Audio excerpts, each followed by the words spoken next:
তুমি কি জানো একটা হাসি তোমার ভাগ্য বদলে দিতে পারে?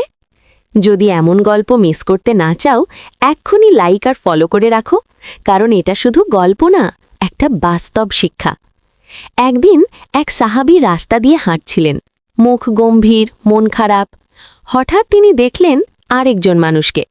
তিনি শুধু হালকা করে হাসলেন, কিছু বললেন না, শুধু একটা আন্তরিক হাসি। লোকটা থেমে গেল, বলল, ভাই, আজ আমি খুব ভেঙে পড়েছিলাম, কিন্তু তোমার হাসি আমাকে বাঁচিয়ে দিল।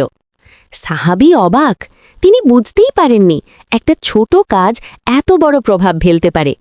তারপর তিনি দৌড়ে গেলেন নবীজির কাছে এবং নবীজি বললেন, তোমার ভাইয়ের দিকে হাসি মুখে তাকানো সাদকা।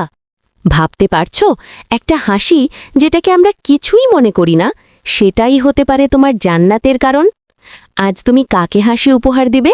কমেন্টে লিখো। আর এমন হৃদয়ে ছুঁয়ে যাওয়া গল্প পেতে লাইক, শেয়ার আর ফলো করে রাখো।